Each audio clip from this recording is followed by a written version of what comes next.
I'm Leslie. Wow, seryoso ba yun yung name mo? MJ, napaka-unique! You should broadcast it sa news channel. Akalain mo silence yung name mo. Gusto mo mag-charades tayo? Magaling ako dyan. Ano ba pangalan mo? English? Like John? Riley? Brian? George? I order you! Get out! Mali? Kung ganon, Banoy? Jose? Ronaldo? Marlo? Marlo! Marlo Morer? Marlo Aquino? Marlo Aguilar. Hi Marlo! So bakit ka nandito? Why choose our school? Why don't you choose me? Choose me? Ingay mo? Nako, kung maingay ako, paano pa kaya yung mga ibang classmates natin? The noise that you hear coming from my mouth-to-mouth resuscitation. 4 feet pa lang yun sa akin, so hindi ka pa malulunod. Hindi ko gets. Hindi mo gets? Ako rin eh. Bakit ba siya yung seatmate ko? Ano ka ba, Marlo? Seatmate means soulmate. Kaya raw tayo pinagtabi para magkabunggo yung siko natin tapos makukuryente tayong dalawa. Oh my gosh, kapag nangyari yon, edi may sparks na tayong dalawa. What's up, Marlo? Nasa si Luigi. Tigilan mo ako. 6 months na tayong seatmate/friends. Ibig sabihin, 6 months na rin kitang crush. Huwag mo suotin yan! Baka may luga ka sa tenga, babaho yung earpads mo. Tapos mataturn off ako sa'yo, tapos mawawalan ka na nagkakagusto sa'yo. Leslie. Yes, tawag mo ako. Shut up. Ayoko!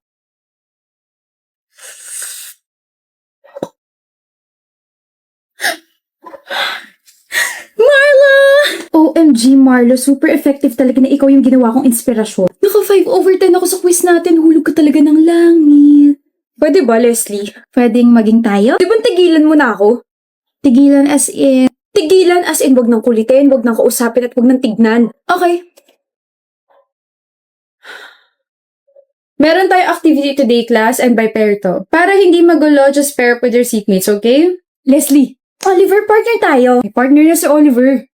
Ma'am, wala po akong partner. Pwede po solo na lang ako. Seatmate mo si Aguilar. Solo na lang po ako. Suit yourself. Thank you. Leslie, paper mo. Oh my gosh, Oliver! 8/10 ako sa quiz natin. Galing mo talaga magturo. Walang thank you. Dahil dyan, iti-treat kita. Let's go! Di nyo na ako inspirasyon. Okay. O, sino next? Iya ka na?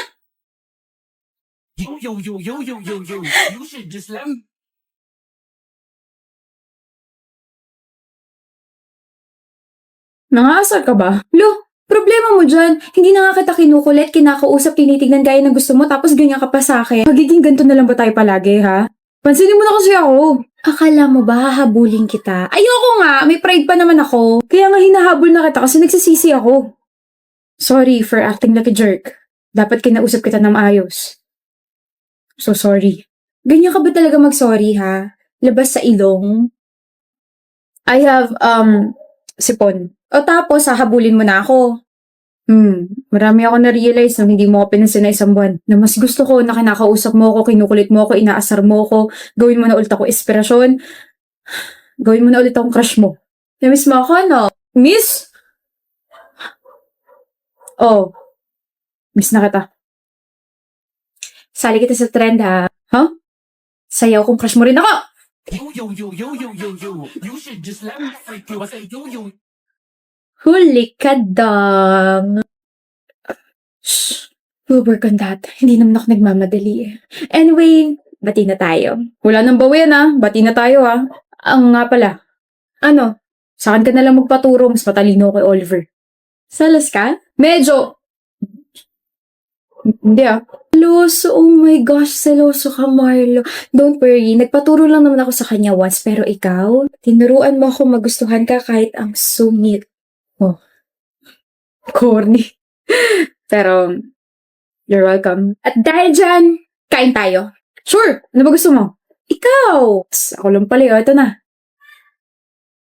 Stop! In the name of love. Sabi mo may boyfriend ka, Iris? Meron nga. Nagsisinungaling ka, aminin mo na lang kasing NBSB ka. Hindi naman dapat kinakahiya yun eh. Kung NBSB ako, hindi ko talaga ikakahiya yun. Pero sorry ka, may boyfriend ako. O sino? Sino yung malas na lalaking yun? Si Lucas! Si Lucas? Oh! Si Lucas Martinez. Siya si Lucas Martinez. Masungit, mataray, mayabang, at higit sa lahat, hate na hate ako. Yun nga lang, hindi alam ng marami na may mga atraso ako sa kanya. Nandyan yung nabato ko siya ng sapatos dahil na-frustrate ako sa score ko sa chemistry. Meron naman sa sobrang saya ko, tumama yung kamay ko sa leeg niya nang hindi sinasadya.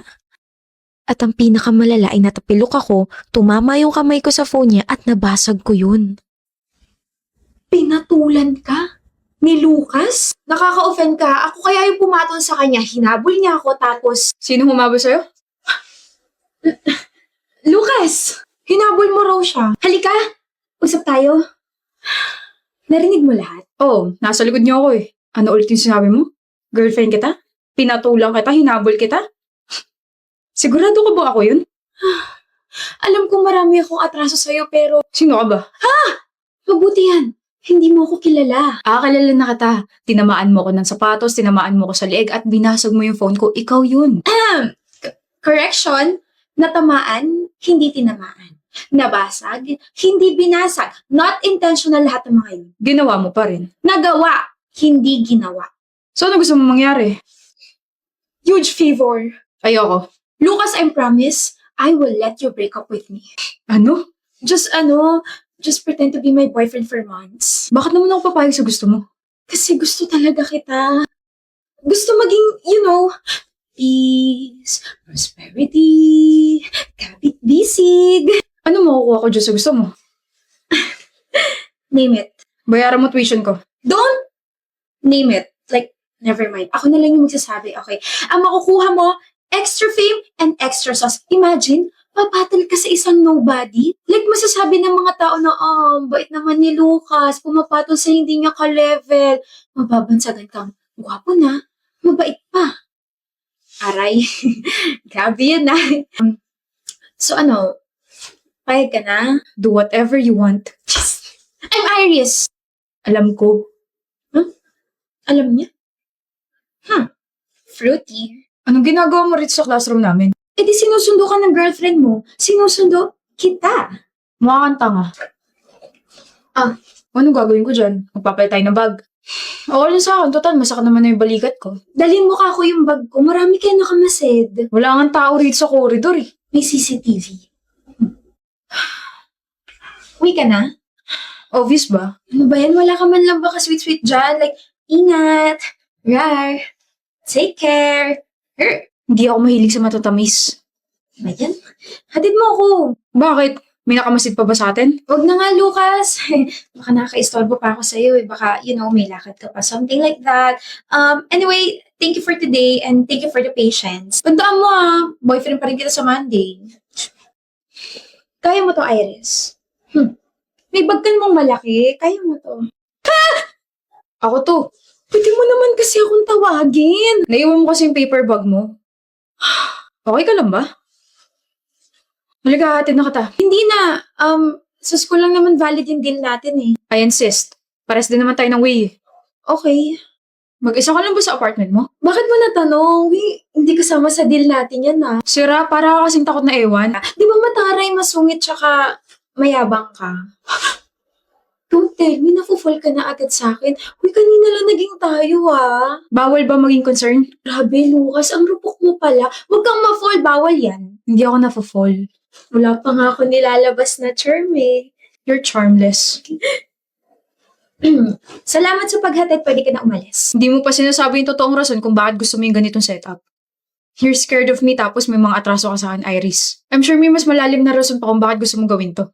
Actually, wala namang malalim na rason. Kaya ako to ginagawa kasi gusto ko lang talaga mapalapit sa'yo. And, ayun, gusto ko nga palapit sa'yo kasi gusto nga kita. Sorry. Alam ko. Alam ang alin. Ha? Alam kong gwapo ko, so please huwag mo na akong titigan. Alam ko rin. Na gusto mo nang ihampas sa akin yung dala mong bag. Iba na talaga mga kabataan eh. Ang kapal na mukha magbuhat ng sariling bangko. Kala ko naman kapag nag-college na ako, pwede na ako magsuot ng kahit na ano. Ka-uniform pa rin pala. Init no?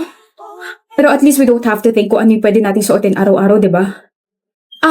Draven nga pala. Marketing irregular student. Okay, ano pangalan mo? Alam kong hindi mo ako titigilan base dyan sa mukha mo. Gladys, ayoko maging friends tayo. Ayoko. Sige, best friends na lang. Gladys! Masakit dyan mo? Lagi ka na lang kasing nakahawak dyan. Ito. May abs kasi ako eh. Nag-aalala ka na sa akin na bored lang ako. Lalambot din yung puso mo sa akin. Gladys! What is the meaning of this? Bakit di mo kayo hintay? Tagal mo eh. Sabi mo sabay tayo pumasok. Di mo kayo mag-isa? Hindi. Ako sa'yo. Gladys, may iba ka pa bang friend? Wala. Meron! Ako. Pinilit mo kaya ako. Pero, hindi mo ba trip yung iba nating mga blockmates? Trip? And bakit hindi ka nakikihalubilo sa kanila? Dito ka na lang lagi sa likod nakapwesto like me. Trip ko sila pero hindi ko masabayan yung trip nila. Okay na. Ako? Sasabayan kita sa trip mo kahit lumangoy ka pa sa fish pond. Yung mga trip kong kaibigan, tahimik. Tahimik ako. Tahimik ako, Gladys. Promise. Sorry kung hindi ako nakapunta sa family dinner nyo kagabi Ayos lang. Hindi kasi ako pwede lumabas eh. Draven. Ayos lang. Nga pala, aalis ba kayo sa araw ng mga patay? Kasi kami dadalawin namin yung grandparents namin. Saan nyo dadalawin? Baka mag-cross yung landas natin. Oh? Sa Manila Memorial Park, sa Columbarium. Doon din kami! Best friend talaga tayo. Doon lang po ako Kang lalayo.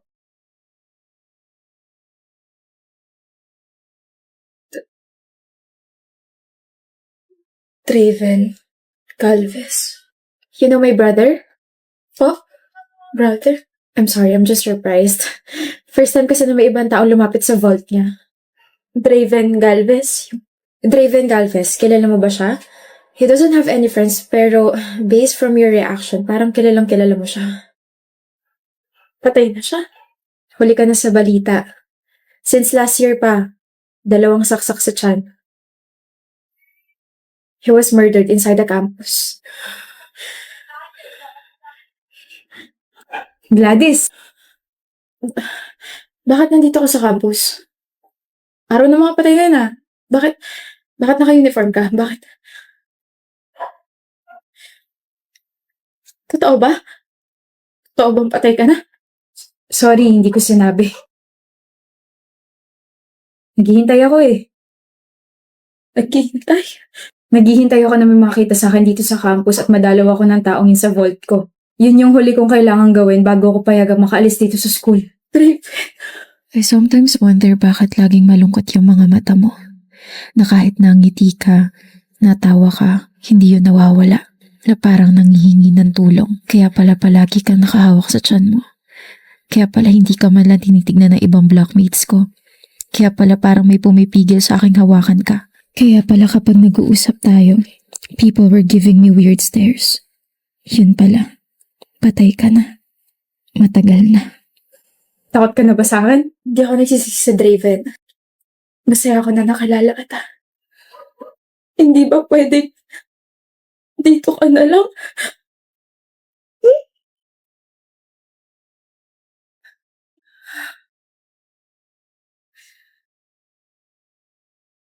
Gusto kong punasan yung luha mo kaso dito ka na lang.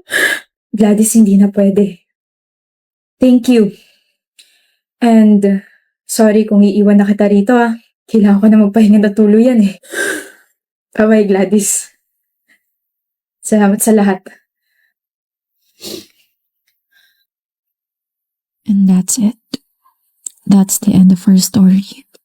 I didn't even get a chance to sabihin I fell in love with him. I fell in love with Draven.